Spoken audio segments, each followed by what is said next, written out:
Welcome to Sled Storm. I'm your host, Kurt Baldwin. And I'm the sidekick, AJ Rollins, bro. Inviting you to join us for this extra special live.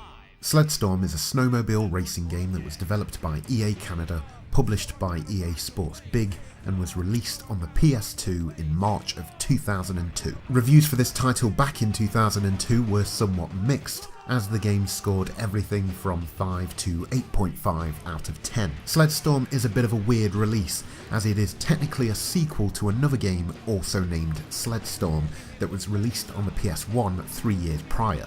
The PS2 game is quite different in style and tone, as it appears that EA decided to add this franchise to the EA Sports Big library that put out such wacky sports games as SSX Tricky and FIFA Street, and tried to do a bit of a soft reboot by just calling it Sled Storm again. There isn't much story to dive into here. Sled Storm is pretty much your standard racing game, offering a few modes such as time trials and multiplayer, but its main focus is the championship mode, where you compete in a series of races in which you'll have to consistently finish in the top 3 to progress. The game offers you a number of colourful characters that you can unlock that have varying stats, a bunch of snowmobiles that you can upgrade throughout the game, and you can also customise the look of your sled if you choose to do so. So normally I like to give people a point of reference so that my viewers can quickly get an idea of what to expect of each of the games I review, and the best I can come up with on Sled Storm is, if you like SSX Tricky and you'd like to play a worse version of that game but on a snowmobile,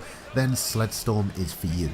If you'd like some more detail, then stick with me. I should probably say early on that this is a fun game, and while it does feel like an SSX knockoff, it doesn't mean that the game doesn't hold any value at all. Arcade/extreme sports races are pretty much extinct nowadays, but back in the early 2000s this subgenre was well and truly alive and kicking. Sled Storm provides you with a racing experience that you'd expect.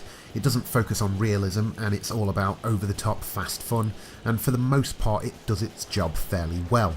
You'll speed around windy, snowy mountains through icy caves and get plenty of airtime as you launch yourself over the many ramps and jumps placed throughout the courses. On top of this, like SSX, you can also perform tricks while in the air using the shoulder buttons, which adds to your score, but also adds to your storm meter, which allows you to boost your way to the front of the pack if you're falling behind.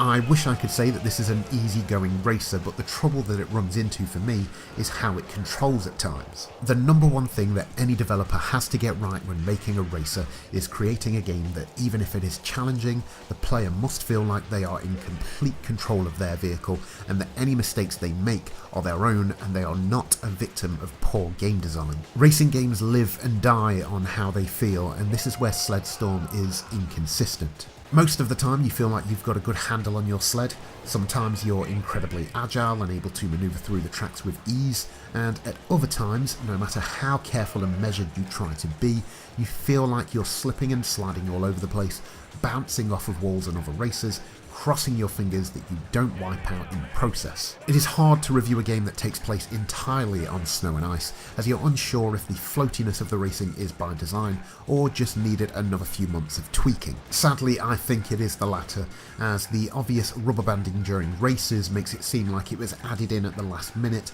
to make up for the clunky driving. Rubber banding has its positives and negatives. Positives are, no matter how many times you crash and wipe out, you are right back in the mix straight away.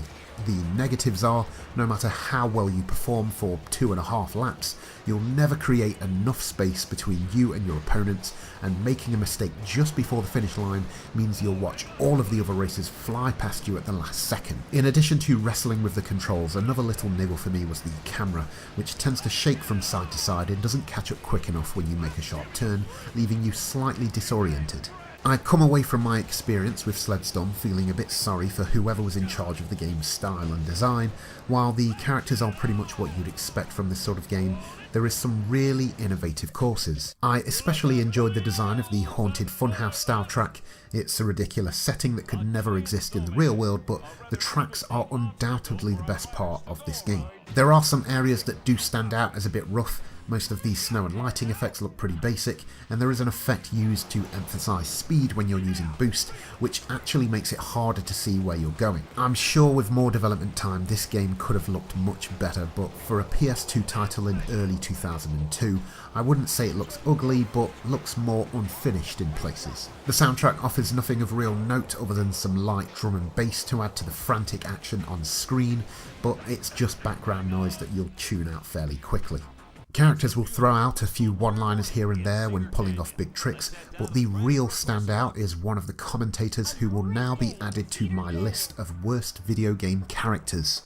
What a wicked waterfall. I have to take some babes down there for a little getaway with the AJ.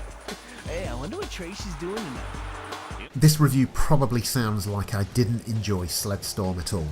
That isn't true, but at the end of the day it is so similar to SSX Tricky that it's impossible to not compare the two games and look at Sled Storm as the weaker of the two.